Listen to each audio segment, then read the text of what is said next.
You're listening to BQN. Assimilate the audio. Hi, I'm Mitch. G'day, I'm Davey. Oh my God, there's that voice. And we are The Bargain Bin Gamers. The Delta Goodrem was robbed at Eurovision edition.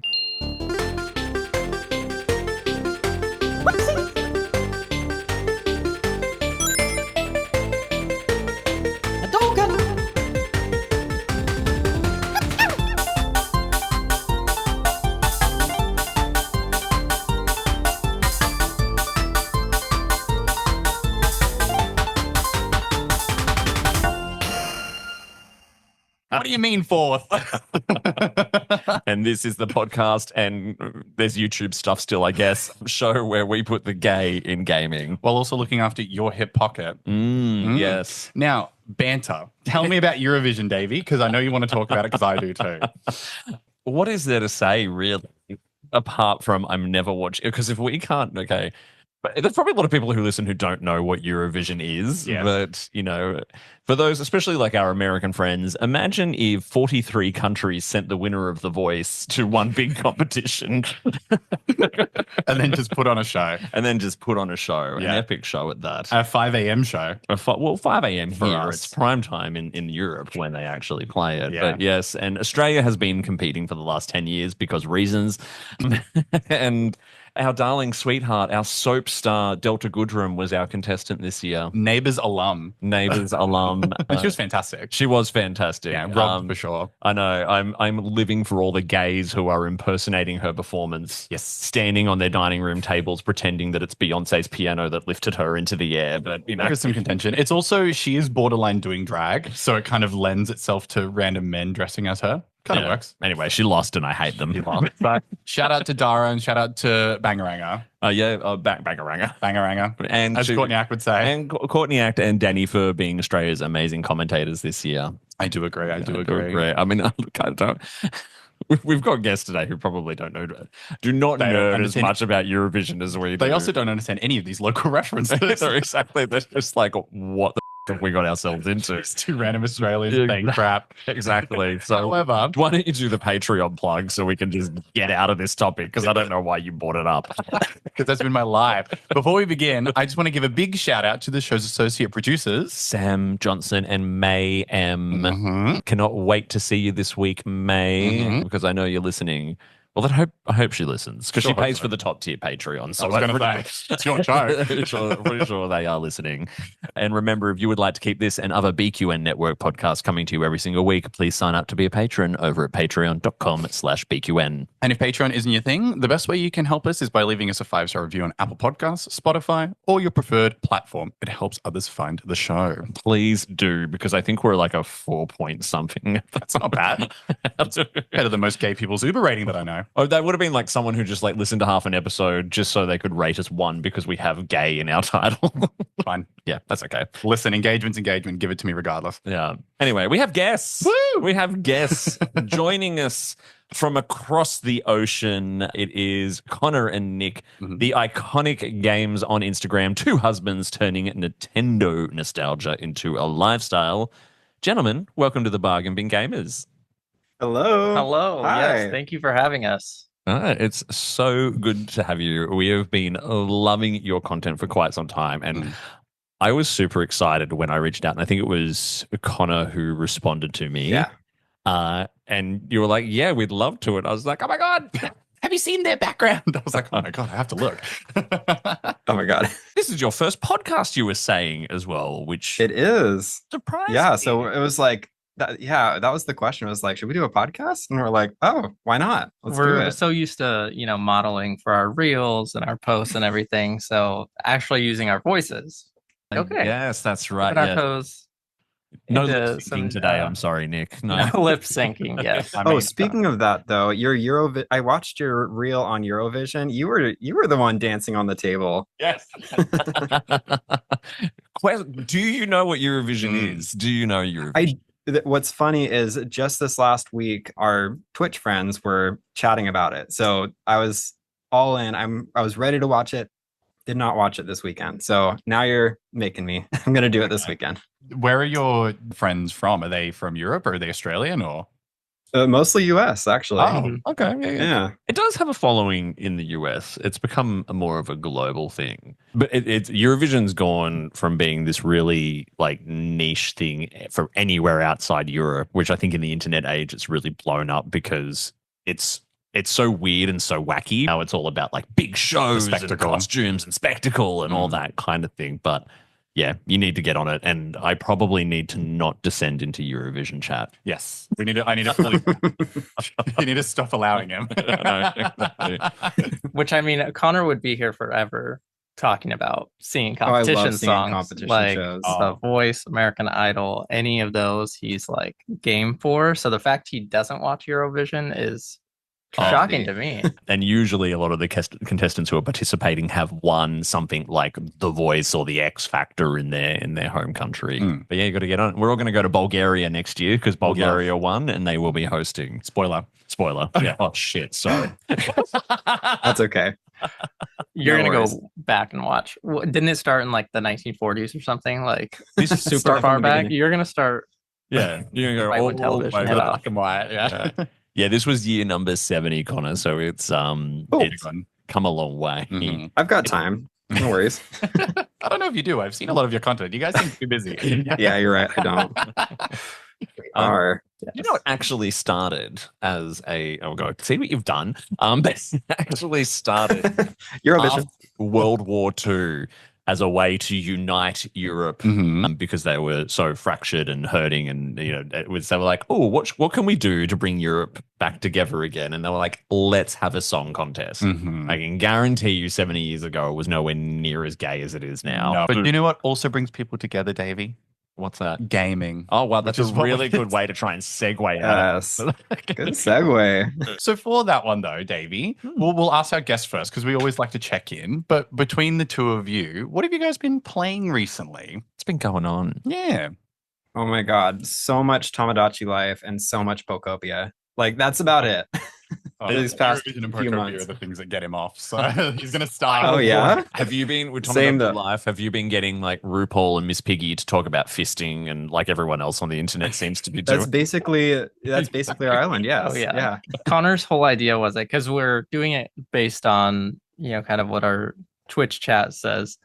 Connor's like, let's have a house full of gays, a house full of lesbians, anti-gays, like For some drama. You Just- gotta have some drama. Have So we have He's- Toxic Tom in there. So exactly like who else do we have? Oh, conspiracy Connie. we're gonna have No Fun Nancy as well. So just these fun ideas. But That is actually, that's super cute. But I've not been able to get on to Tamagotchi Life yet because I feel like I just sunk so much time into Pokopia. I don't know if I can, if I've got it in me to be consumed by another like Nintendo cozy game. But I also feel like between yourselves and the rest of the internet, I'm getting absorbed to everything that Tamagotchi Life is all about anyway. Because the reels that people are making about this game are cracking me up. Have you seen a lot of them? They're so stupid. But also like the way that you can so accurately create another person in that game. I know it's all shapes and just colors and stuff, but you can really see it and you're like, oh, that's that political person or whoever it is. And they're just like,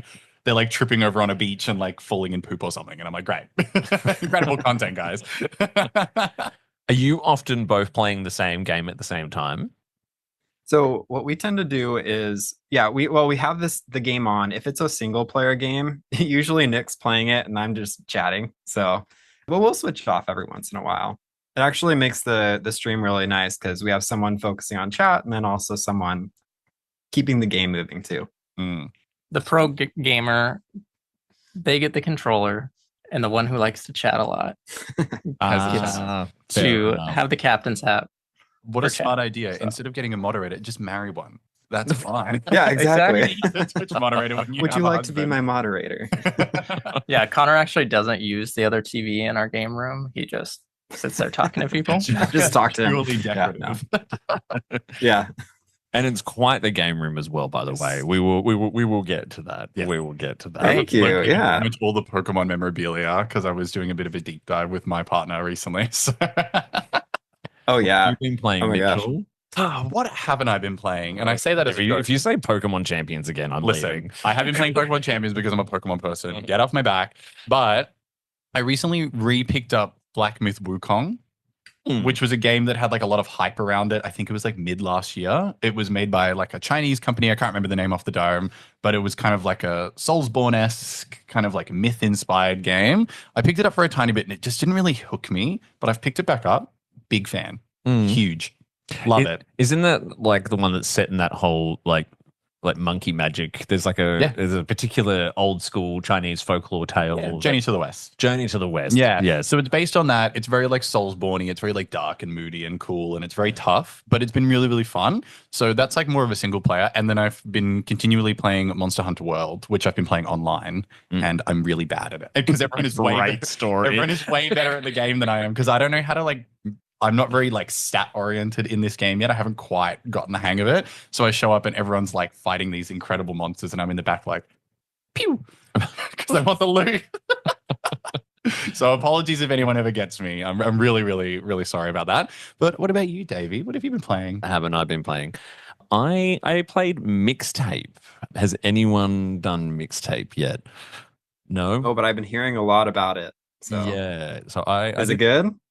Look, I enjoyed it. There's a lot of controversy around it because whenever IGN gives anything a 10 out of 10, people go absolutely ballistic. The thing that some people don't like about it is the fact that it's not a game in the traditional sense of the word. It is one of these like interactive digital or like, I would say it's almost like an interactive animated movie where you set aside 3 hours, play through it all from start to finish, and just kind of experience this really wonderful coming of age story that's set to a soundtrack of 70s and 80s hits. Oh, cool. So it's kind of like a journey experience, like the game Journey, where it's less of a game and more of an experience. It's exactly like that. Yeah. I mean, it's probably not even anywhere near as interactive as Journey was. You know, you have the occasional, press X to look at this photo and then you take a few actions that spur it on. It's all about the music. It's all about the characters. Beautifully animated, really well performed by the actors. I would highly recommend it. Just don't think you're going in to play a game. You're going in to watch a movie that you will interact with. Interactive film. It's the next step from 5D. Yeah. I saw some other people being critical of like the actual songs in it. They're like, oh, well, I wasn't like a skater boy in the 90s and I don't get the music.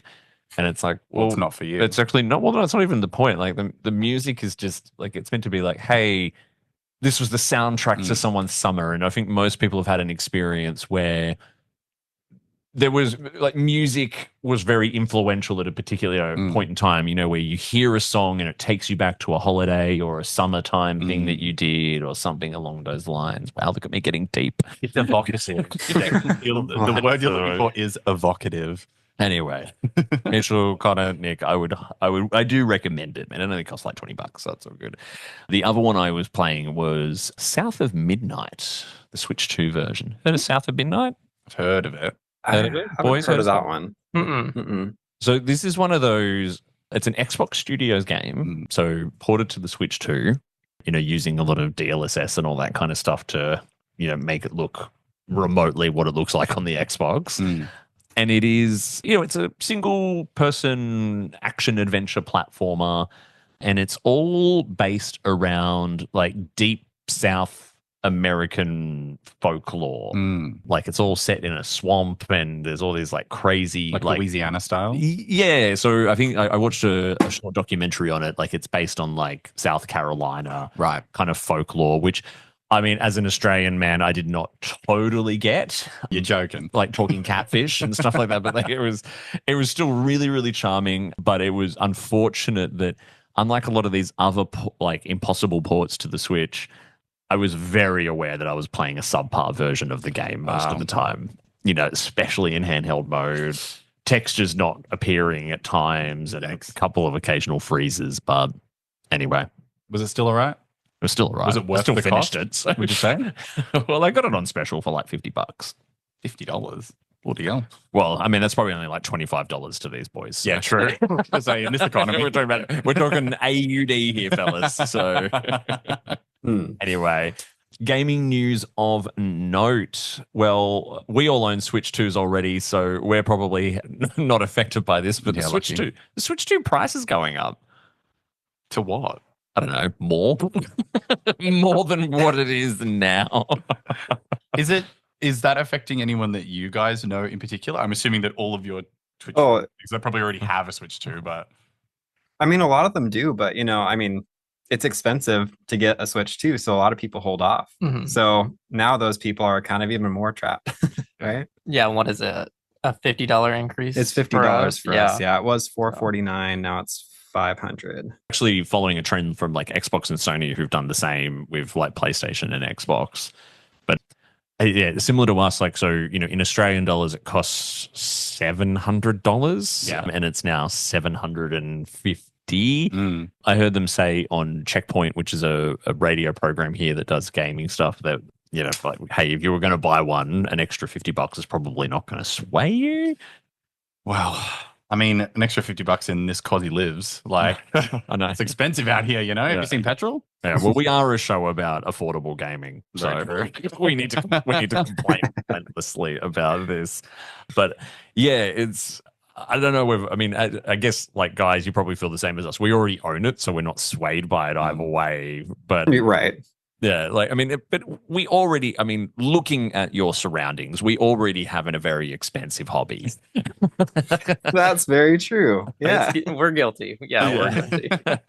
Like, I think there's probably a question in that for you though. Like, have you found like the generally, like, as a hobby and as collectors of all this stuff, is it kind of getting a little bit too expensive at the moment, or the the way you do it are there still bargains to be found? I don't know. I mean, I think it's still fine to keep going. I mean, it fuels us. We feel okay with it, but we also try to, like, we limit ourselves. Like, one thing we said is, like, we're not doing TCG. Like, if we started that, as fun as it sounds, Mhm. that might be a little bit too much with everything else we do. So you gotta pick and choose. We're super into redesigning our house. And Or like projects, like house projects. Like, yeah. let's set aside a few $100s a month to, like, budget for any projects we want to do. That has now shifted. Like, maybe we can put that towards the game room. But then we were spending the couple hundred a month, and we're like, well, maybe not. I would definitely subscribe and sign up for an Iconic Games spin-off of Iconic House. Like, are you guys going to do like a house? Oh yeah, our real estate. I would lock in for that. That would be fun. Gamer reality show, like a renovation show, like The Block or My House Rules or something like that. But it's all about renovating a games room. Iconic remodels. Iconic. There we go. Yeah, There we you go. heard There we go. it first, everyone. Trademarked. Yeah, we're gonna make millions. We're gonna call it HGTV after this. Yeah. I don't know if you guys have that in Okay. Australia, but it's like home and garden television channel. And it's like got like Love It or List It, House Flippers, Property Brothers, all these like Yes. US shows about. I'm familiar with all of those shows, just not the particular network. And I do want to get more into the origin story of this wonderful gaming room behind you, because I'm so jealous of anyone with this kind of setup. For those listening to the podcast, you head over to Connor and Nick's Instagram page, Iconic Games, and you will see what I'm talking about. It is wonderful. Yeah, unfortunately, our background is, as the kids would say it now, getting mogged by yours. Yours is way cooler than our background. Mogged. Yeah, it's what the kids say. Is it? I'm keeping you young. I'm and hip. still on 6'7". I don't know. Well, you married a Oh, TikTok, God. that's why. I know I did. Get out. Just kidding. I only know the kids speak because my husband teaches fourth grade. So. We just learned what Unk was, so I mean, we don't know the lingo very well either, but He's Unk. we're hip. Uncle. Like, Uncle. you're getting like a little bit older. Like, oh, that's a bit unk. I thought that was daddy. Oh, that's a bit. I think that carries a connotation nowadays. Oh, it's not as sexy. Yeah, Unc is a Daddy, bit gross. daddy's like sexy. Unk is Unk is like, you're my weird uncle. Go away. That's exactly Okay. what it is. You're giving unk behavior at the moment. Leave. It's okay. Anyway, let's get back to our guest, Mhm. because we were so excited, as I said at the beginning, to get you onto the show. We've both been following along for a while. I think you cropped up on my Instagram as like a suggested post, or I saw someone share one of your stories, and I'm like, oh my God, adorable gay husbands who are Nintendo fans. This is totally my jam. Yeah. So we wanted to hear and get to know you a little bit better, and also help our listeners and fans who follow you on Instagram get to know you a little bit better. And this is such a broad question. We wanted to know a little bit about like what's your origin story? What's the Connor and Nick origin story? It all started with Tinder. No, we actually started dating. Well, the first time we met was 6 years ago, back in the COVID time. So like we met right at the beginning of COVID, and I just moved into my first apartment, and I don't know, I was scrolling Tinder, and then I didn't want to meet anyone yet because I was a little nervous to that. And so like with everything going on. And so we chatted for like 2 weeks, and I always tell people this, but like we had our first, like I like to say like we had our first date on Animal Crossing when it came out. COVID time. Oh my God. Sorry, I'm loving this story. Keep going. Yeah, no problem. We actually used this in our wedding vows. It was funny because we both used it, but no, we like before we even like, I don't know, actually met each other, Animal Crossing, we had a day where we just visited each other's towns because we both were saying we were really proud of what we were making. And so we were just going in there. I showed him my town first, and he thought it was great. And he said, oh gosh, well, my town's going to be trash compared to yours.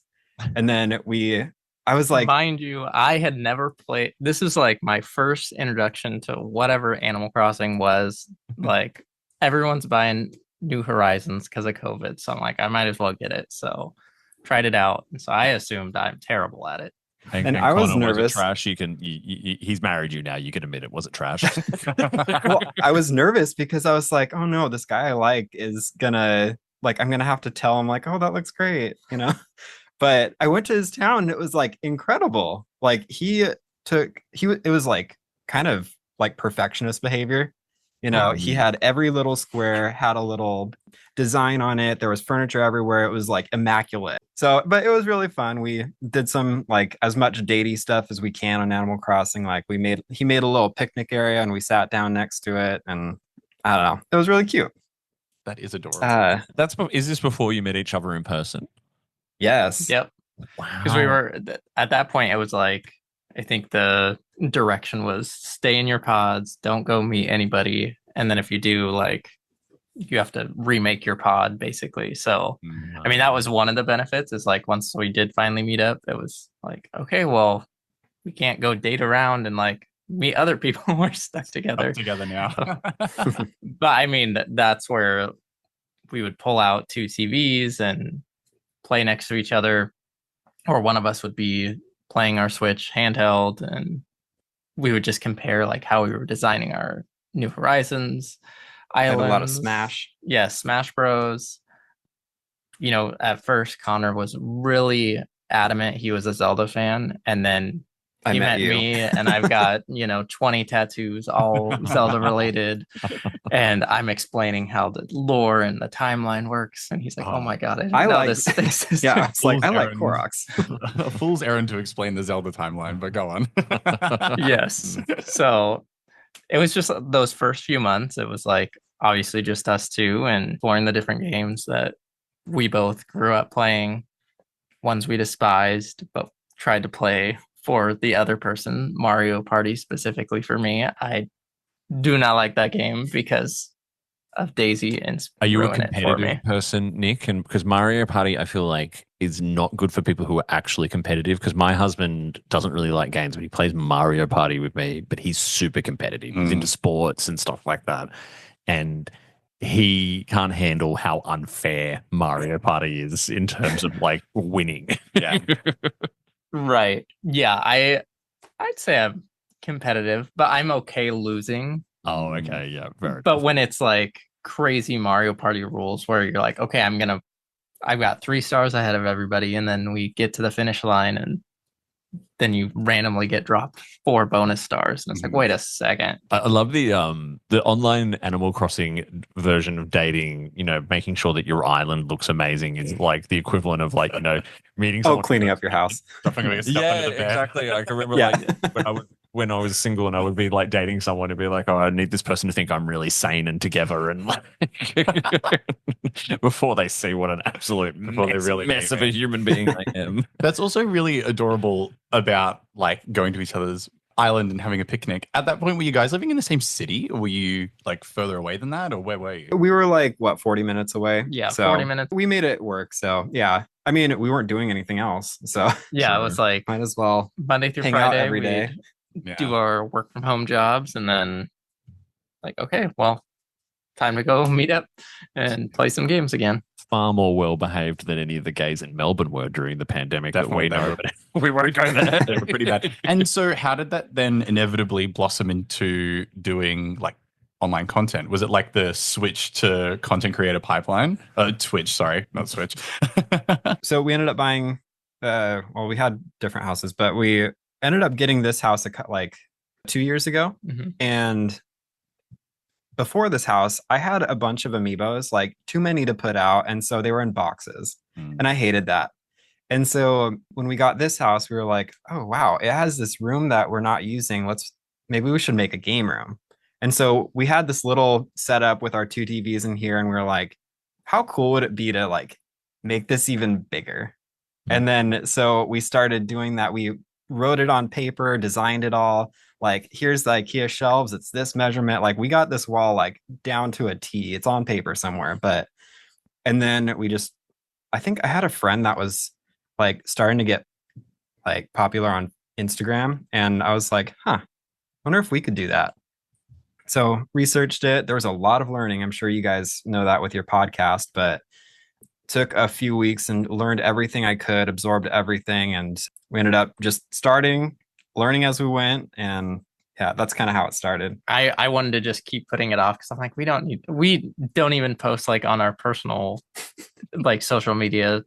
What are we gonna do with an entire like following if we ever get to that point? And so it was like, let's make our first post. And I'm like, let's just put it off. And finally, I think you just did it. And I was like, oh my gosh, okay, we're live. Like, I think at that point, it was just trying to connect with people, figure out like inner workings of the gaming social circles happen. And then we kind of landed on more gay gamer content creators. And from there, it was just like, great, these are our people. Let's just like continue fostering this relationship with them. And bam, just kind of took off. Yeah. What was the point that it did take off though? Because I mean, I've seen I know some other people who are, they've amassed quite a following. I mean, you've got almost 25,000 followers on Instagram, right? That's a lot. Like, yeah, did it all of a sudden? Like, when did those numbers start to go up? And you're like, oh my god, oh my god, this is a thing out of nowhere. We worked so hard to get 200 followers, like in 2 months. Like the first 2 months. That's what we were trying to do.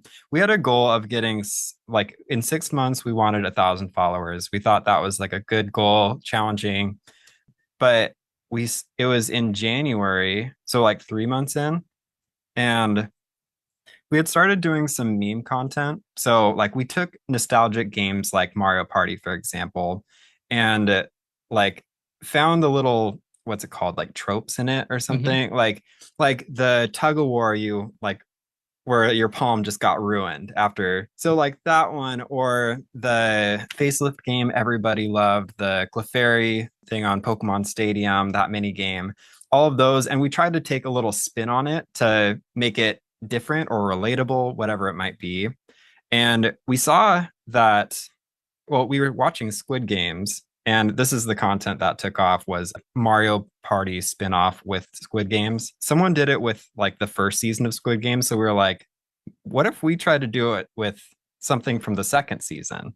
And so there was this mini game called Merry-Go Chomp in Mario Party 3. It's got like chain chomps there, and you're on this big pillar that's spinning around. There's a lot of colors on it, and it's just spinning around, and it eventually will go down and Chomp will eat you. But in Squid Games, there was a challenge where there was a spinny thing. It was very colorful and blah, blah, blah. So we said, when you realize you've been playing Squid Games your whole life, and it got up to 6 million views. Oh, wow. Like, wow. within a month. Yeah. I mean, it was like we were at 200, and that night we posted it. We were also going to a RuPaul's Drag Race viewing party. Yeah. So we were like, cool, let's just post it. And then on the drive there, we were like, oh my gosh, it's like really racking up. Yeah. And we had just gotten a reel to like our first 3,000. 1,000, 2,000 views. And then it was like, oh my gosh, this hit 100K views while we were driving there. And then I vaguely remember this because I was hungover, laying in the bathtub. And like, Wow. I Having an was actual just bath, scrolling or my did you just wake phone. up there. Sorry. Oh, we'll leave it at Probably yes. the second. Yes. Yes to both. But yeah, it was just like I happened to scroll through and saw it was at 1 million, and we had gotten up to 600 followers, and it was like, oh my gosh, this was like something we can like tap into as nostalgic games, try to make memes out of them. And so that's kind of where we kept getting those million views. I think we have a 2 or 3 like Mario Stadium, Pokemon Stadium. ones, yeah. Pokemon Stadium. So yeah, I never played these games. It was all him. So I was like, It's my "Oh." nostalgia. Yeah, Pokemon Stadium, Mario Party, they just kept taking off into the millions. And so that month in January, we got up to like 4,000 followers just from a few of those reels taking off. So, and then I think once we tapped into what the gaming content, like actual showing our faces and playing, like showing that we're playing the games, it gave more personality to the channel. And that's also where it just kept taking off. Yeah, more about you playing the games than it is about the games themselves. I mean, my favorites are always the like the clinking of the controllers of it. Oh yes, yeah. If I tried to do that with Ethan, he'd be like, "Go away." Not playing Mario Party with you. Yeah, no. And speaking of the content, though, I'm curious who's the ideas man when it comes to the content, or is it shared? Oh my gosh, it's definitely you. I love to doom scroll. Ah, so it's Nick. Okay. Not during work, right? Mm-hmm. But I will doom scroll and I'll find just some skit that somebody does. And I was like, okay, how can we make it our niche, bring it back to gaming? And so like I'll just be sending and saving them to our like whatever the saved folder is. I was gonna say, Connor, will you be Yep. at work during the day and it'll just be like we hit reel after reel after reel? I just wait till he tells me about it. Yep. And I come to him, weekend mornings. I'm like, all right, here's the list of reels that I have ideas for. Here's how it's going to plan out. Some of the more like intricate ones, I'm like storyboarding and like, here's how we are going to do it. Here's your line. Deliver it. Because we've done something similar to that. We did it for like Burger Boys and stuff, and we're not exactly the most seasoned actors. We made it work, but how did you guys end up like learning some of these? I guess I wouldn't. They are acting skills, but how did you learn them? Did either of you have like a background in anything like that? Yeah, I have a degree in film production, so I'm all about like there it is. Yeah, making the storyboards, sticking to the script, getting our shots, all of that. Well, it makes sense. There's obvious production value behind what you're doing. But I wonder, like, because we were talking before, we've peeled away a little bit from video content and YouTube for time constraints. How much time do you pour into this content? Like between the way too much. Yeah. No, well, you could spend your whole day doing it if you wanted to. So we quickly realized we had to like figure something out to have a life content balance. And so what we figured out works is like what we'll do. We do content 5 days a week. So we do, 5 reels Monday through Friday. And we'll try to get that all done on the weekend so that it's all ready. It's all fresh too for that week. And then we might post it, the day of. Well, we will post it the day of, but, write the caption and all that. So. Yeah. So I mean, that's good. But I think that's been like even key for us doing a podcast, right? Like you've got to section up that time for it because at the end of the day, you also still just want to sit down and enjoy playing games, right? Because I know I've seen some content creators online, especially in the gaming space, who've actually gone, guess what, everyone? I'm taking a break because I actually just want to go back to playing games for the sake of playing games and not making memes about them. Have you ever kind of hit that kind of territory, or has your schedule kind of given you the balance you need so that you can enjoy the best of both worlds? Yeah, I feel like definitely early on to like get our name out there, we were like 7 days a week, one post a day. And gosh, I think it was like real post, Yeah. just consistently. And then we were like, okay, we need to get some time back. Yeah, we ended up going down to 5 days. I remember during those 7 days, though, there were times where I was like, I picked up the game to go play it, and then I was like, I'm burnt out already, though, and so I didn't play it. You know, that's not the life we wanted. So yeah, we even figured it times out. where we were like, okay, I'm gonna get an over-the-shoulder shot of you playing, Mario Party, and Connor's just sitting there zoned in playing the game, and I'm like, okay, we got to go to the next shot, and he's just laser focused. So it's like that's the only time we can play the game, so we're gonna milk it and really play those games. Yeah. So. And for that as well, like you've mentioned it before, how it's like a Twitch thing as well, and like you guys do your more directed content, which must be very fun in the household. Like, go look at the camera, stand on X, And and action. But for this one, in terms of being like an out gay couple in the gaming space, have you noticed that there's been any like challenges, like getting yourself out there and I guess building up this following? Obviously, there's an obvious answer to it, but could you explain a little bit like kind of how that journey was? Yes, and this is a very revealing story to us too. So when we started out, we kind of wanted to just like expand as much as we could once we realized it was something we might be able to really be successful at. And part of that was not doing face content. So at some point, I think it was maybe 4 months in, we decided let's just put our faces out there. And we never really hid the fact that we were gay. Like, it was on our profile, like that we're a couple. So, but we didn't really put it in people's faces. And then Pride came around and we were like, why aren't we just like going all in on this, like sharing who we are and everything? And so we made this one post. It was actually right as we hit 10,000 followers. So it was really revealing at this time. We were just over that hurdle. And then we posted a Pride picture, just like Nick and I on this like rainbow road, like telling everyone like, like what we like to support our local drag queens, like do like watch RuPaul, all this fun stuff. And the next day we lost like 300 or 400 followers. Wow. It was so apparent because we dropped under 10K. So yeah.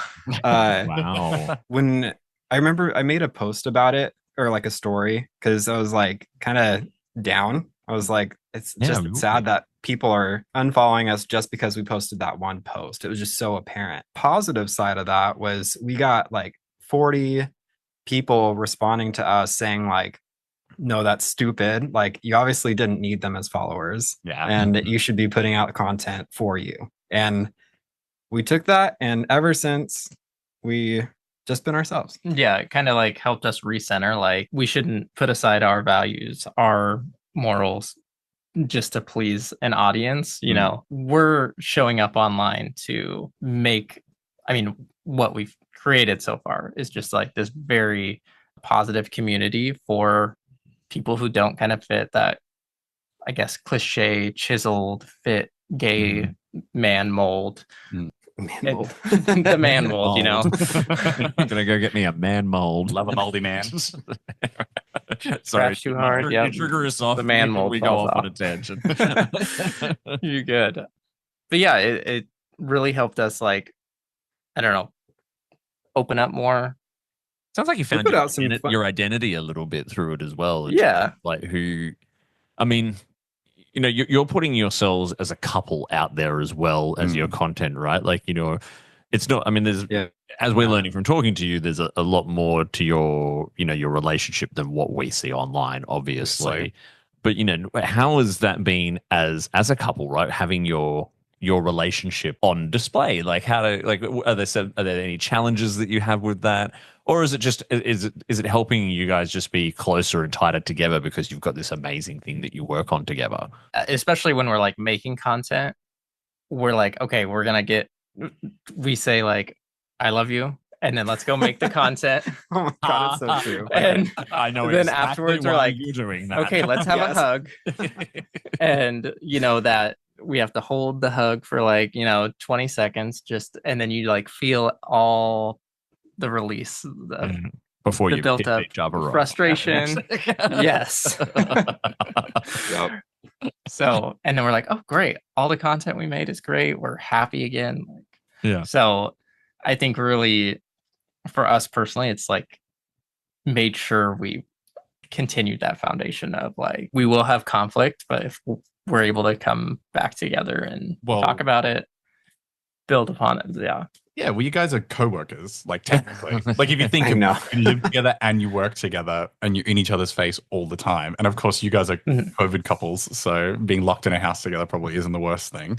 But there must be a period where it's like, all right, cameras on, big boy pants on, let's go. Like, how do you separate like church and state like that? Like, is there periods of your week where it's like, right, we're not doing any content today, this is an us day? Or like, how does that kind of shake out? Yeah, I mean, that's where the weekends come in handy. Like, and why that works is we do it all. We pump ourselves up for it. We're like, we're doing this right first thing in the morning. We're going to grab our coffee. We're going to be motivated. And I was going to say pound out. Pound it out. Yep. Just Pound out 5 reels. Pounded out that man mold. That's all. Yes. I'm trying to find a different word, but whatever. That's helped a lot. Doing it on the weekends.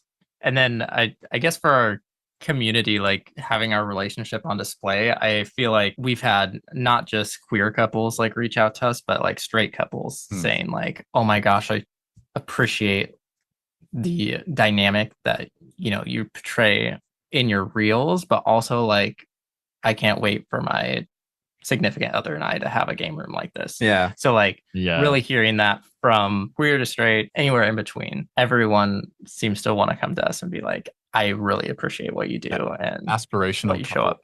I mean, you've already started couple goals. You've already couple goals, influencing yeah. mine because I'm like, hey, boyfriend, can I have a gaming room like this, please? Yes. Get Does he it. play games? Marcus doesn't play games. What's it going to cost? Yeah. Who cares? I want it for me. Yeah. Both our partners don't play games. That's why we're friends. So just, Oh my gosh. Well, we do Nice. each other. we don't about it. He just borrows the physical versions of my games because he's too cheap to buy them. That's how you do affordable gaming. You have a There you slightly go. Bargain gaming. much more wealthy friend who buys games. more wealthy. Oh my god. Yeah. But no, I get the way you would get that kind of feedback because I would describe you guys as like the Instagram version of like a cozy game. Like your content when it comes up, it's nice. Do you know what I mean? Like it's always something really warm and friendly, whether you're out buying Pokemon apparel or snuggling up to play your game at night. Like I said, the chinking of the controllers is my absolute favorite thing. Or getting to meet your beautiful dog that is on the couch there behind you as well. Oh yeah. Yeah. Dog Just fan. going to town on herself. It's fine. Just having a good afternoon. But somebody mentioned man mold.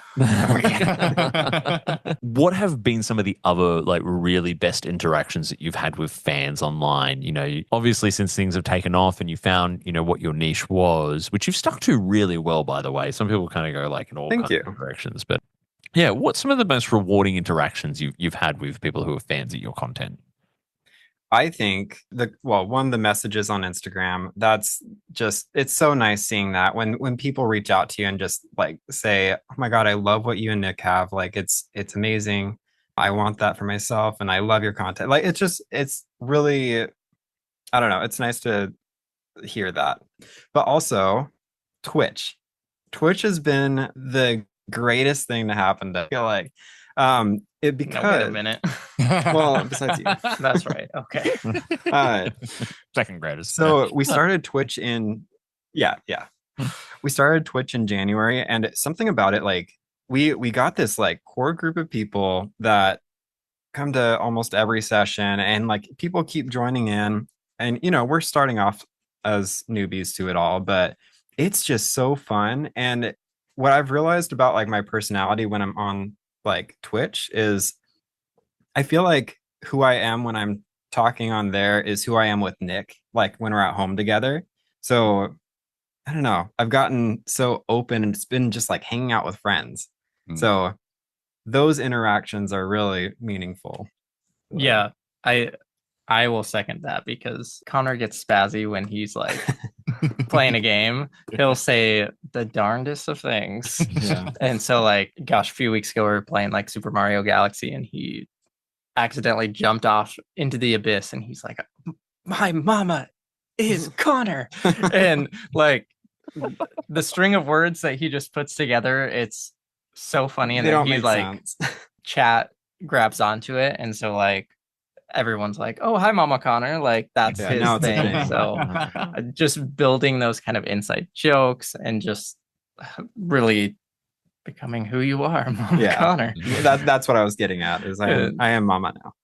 It seems like Twitch has probably been that way for the fans and the audience to actually get to know you as individuals a little bit better, as individuals and as a couple, right? Because when you're putting out 15, 30-second reels, it's a sketch. Yeah, there is Yeah. a lot of authenticity about who the two of you are there. But I even had a question in the back of my mind whilst you were talking before.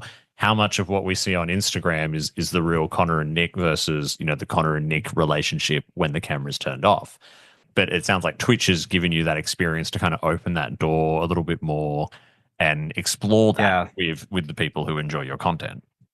Well, and we shared some of the clips from Twitch on Instagram too. So that's been nice to get our personality out. But I agree with you. I feel like, you might see 50% of like the true Nick and I. Everything that we bring out there is authentic, but it doesn't showcase our personalities, how we are together.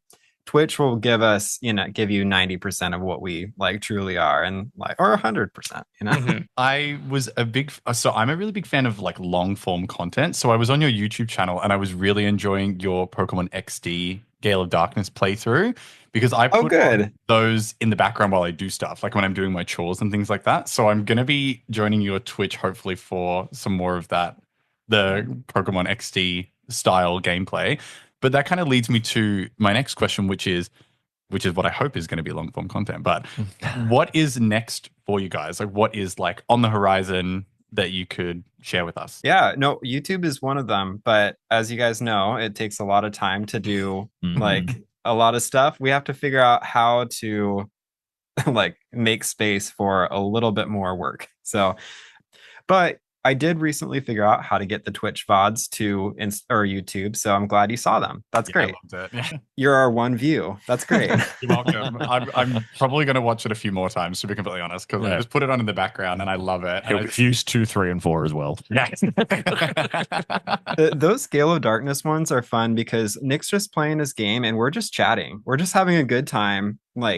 And that's what our Twitch streams are. So I'm glad you enjoyed it. So yeah, YouTube, and then I think the hope is a lot of the kind of communications that we've had behind the scenes, similar to like conversations we've had with you guys, is with different brands and like trying to get partnerships. And some of those brands are really close to Nintendo, really close to Pokemon. So like they have to review our reels before like posting it. So if we can become Pokemon ambassadors, Nintendo ambassadors, anything like that. Because I'm assuming you both have day jobs, right? Like, is yes, a desire to maybe swing more into, geez, wouldn't it be nice if the day job was the stuff we do around gaming?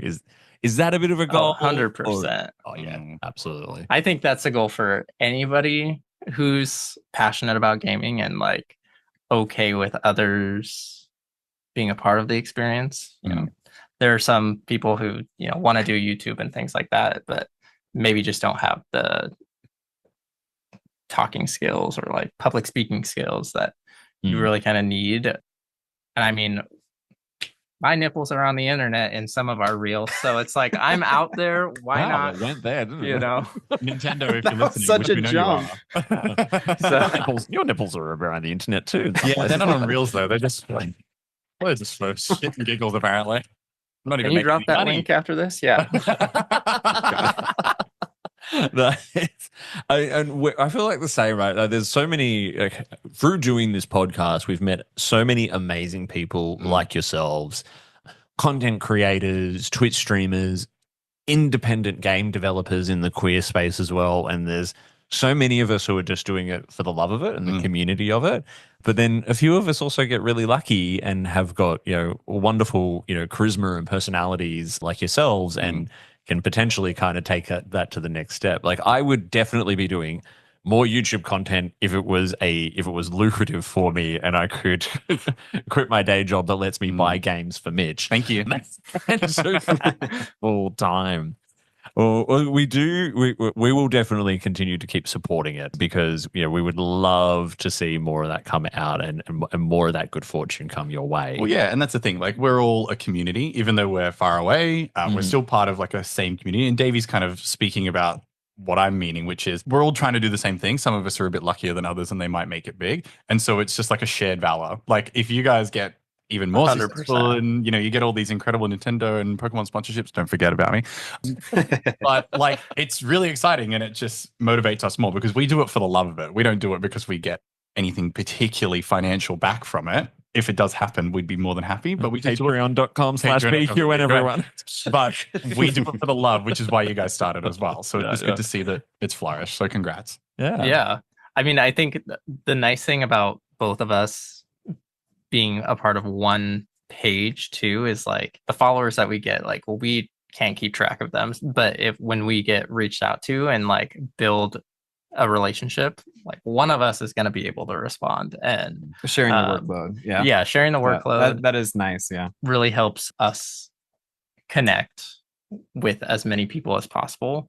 And once we have a conversation, like we don't really forget about people. We want to bring them along. And that's where a lot of our friends have come from, just reaching out to us like, oh, I'm a streamer.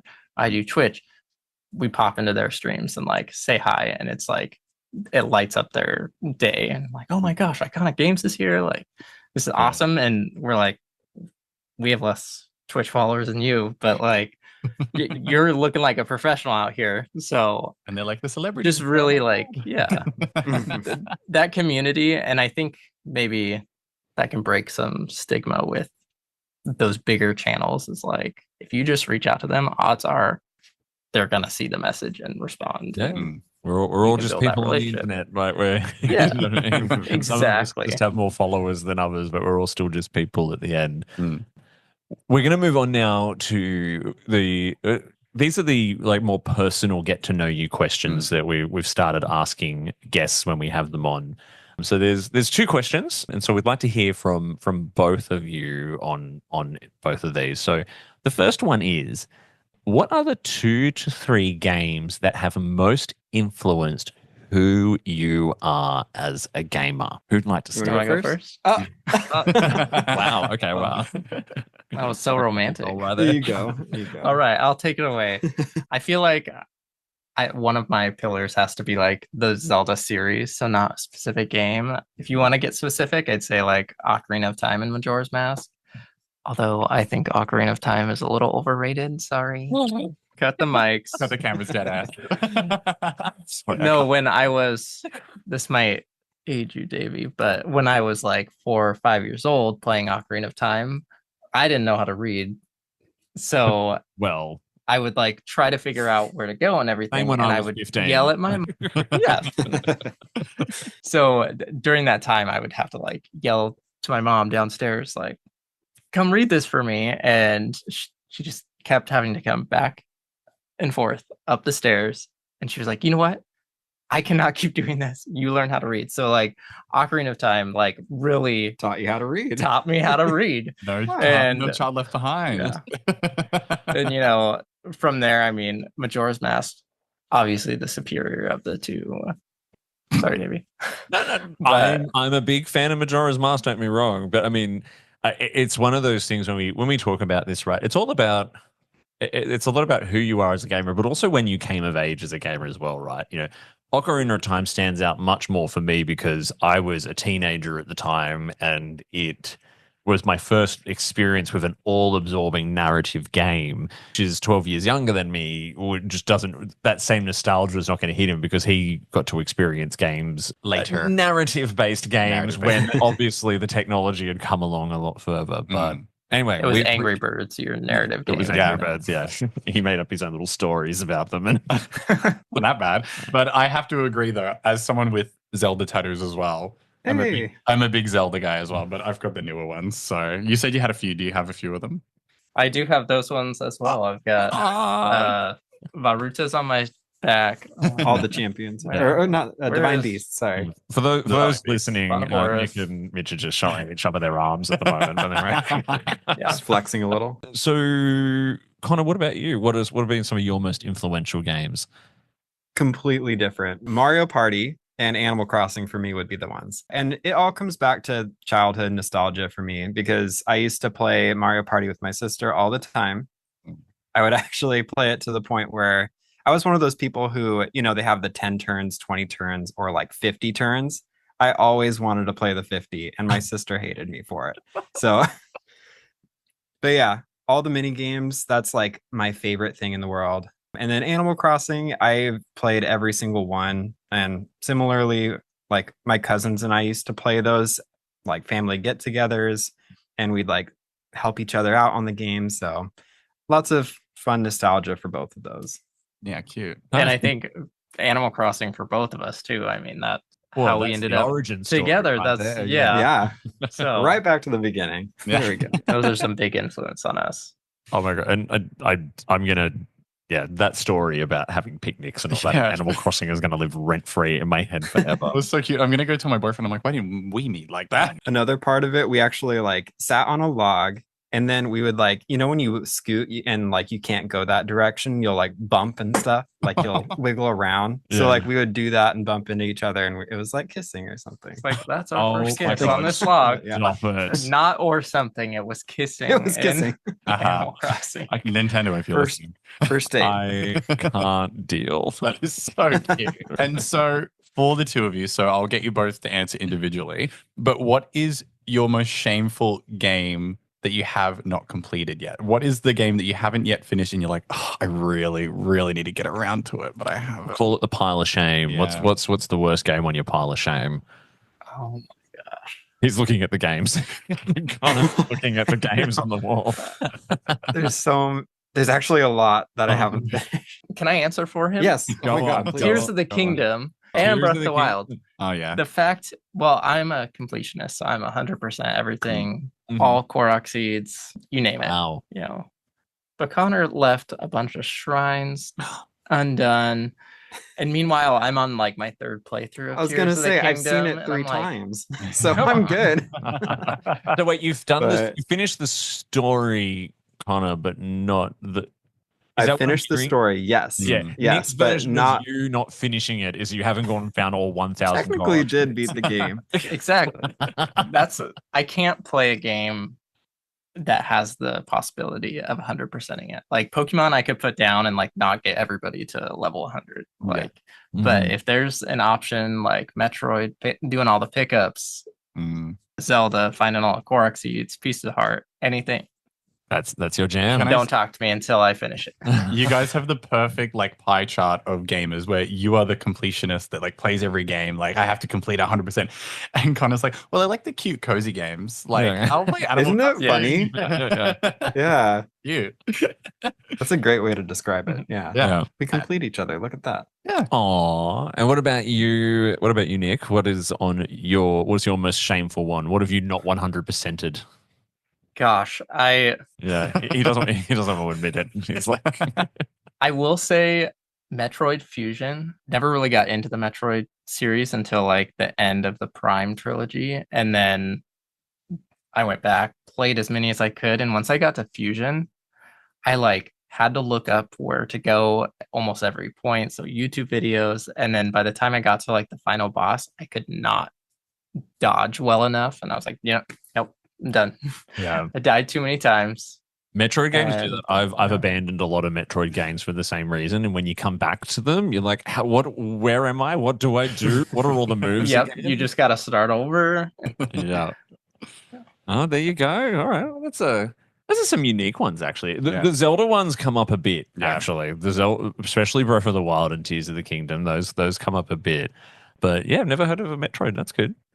Well, we're going to move on now to our final segment for the episode, which is the release radar. So this is everything coming out from, well, everything that I could find coming out between May 26th and June the 9th, which will be the gap between episodes. And I mainly just highlighted in the list the Nintendo Switch releases. Thank you. Do you guys own like a PlayStation or an Xbox? Like, or is We actually own both, but we unplugged them a year ago and we haven't played it since. So yeah, It seems wrong to plug them in to our Nintendo themed game room. You know, like Fair enough. So first up on the Nintendo Switch is a game called Urashina Winds of Fate on May 26th. And it looks like it's just a Nintendo Switch 1 release. I've known nothing about that. It sounds very JRPG. Do Connor or Nick or either of you JRPG people? No, we're just kidding. No. They're like, I mean, Pokemon counts. They're like, I'm just kind of. I Does was it gonna have say, many can I games? say Pokemon? Yeah, you can always say Pokemon on this podcast. they're like, by literally the way. all I'm doing for the next fortnight is getting Miss Piggy to felch wallets from Wallace and Gromit. But anyway, wow, I went there. You really did. I know. This one's coming to Switch later, but I'm calling it out because I'm a huge James Bond fan and I have pre-ordered to get the 24-hour early digital access. Of course we have. Which is 007 First Light, which is coming to PC, PS5, and Xbox Series X on the 27th of May. You're not really a James Bond fan, are you? Take it or leave it. Take it or leave it. Take it or leave it. What about you guys? I mean, you played 64 growing up. Nick, were you ever like GoldenEye or anything like that? Or is that whole craze passed you by? I think for me, I know the famous line, get to the chapter, but that's not from 007. That's not, James that's Bond. an Arnold Schwarzenegger line. It's got nothing Yeah. to do with James Bond. So the answer is no. Good for trying to engage. Well done.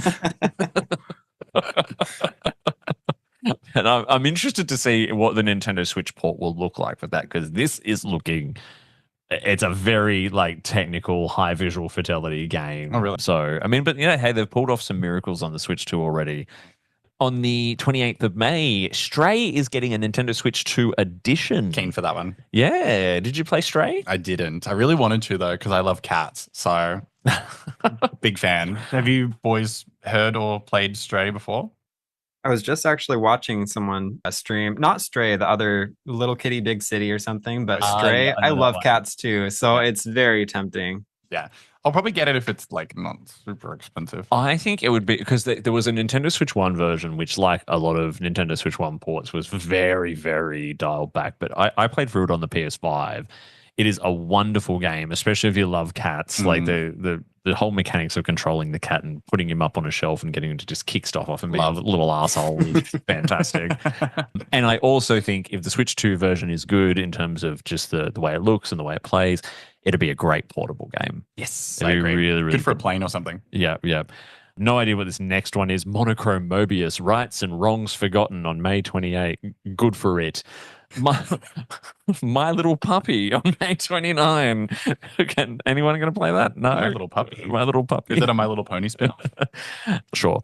On the 29th of May, Little Nightmares 2 Enhanced Edition. I'm sorry, I didn't play Little Nightmares 1, so I doubt I'll get around to that. eFootball kickoff on June 3. Sports fans, boys? Oh no. Oh, no. Yeah. Go sports. Go Just team. do the gay sport, which is music competitions. Yeah. Mhm. The final There you go, big- babe. Yeah. How are you? The final big one, which this came out a lot faster than I expected it would, which is on the 3rd of June, Final Fantasy VII Rebirth, which is the second game in the Final Fantasy VII Remake trilogy, God, they've been dragging this out for a while, haven't they? which is coming to Switch too. Well, because the first one came out not that long ago. Couldn't they have just made a whole game? Yeah. I feel like Final Fantasy VII Remake has been coming out for a I decade. feel like Final Fantasy VII's been coming out for decades. It's just over and over and over and over again. But have you boys ever dabbled in the Final Fantasy world? Haven't. I've been tempted, but yeah, our community was just talking about this one though. So They always suggest like you guys would love the games, but I mean, like you said, what do you mean Final Fantasy VII? It's part of a trilogy, and they're all called seven. Not our It cup of came tea. out around the same time of Ocarina of Time, and of having to read through that was a nightmare for you. Final wouldn't have Fantasy, the original Final Fantasy VII. I mean, it could have turned you into a genius. Who knows? But Listen, I just know Sephiroth as a Smash character, so Well, I don't know. No, that is, and Connor, maybe that's the same for you, but so many of his reference points for characters that I know from like my childhood are like, oh, they're in Smash. I know who that is. Yes, exactly. Yeah. I didn't realize that Star Fox had his own game. I just thought it was a Smash character for the longest time. I was Oh like, my god. got a game.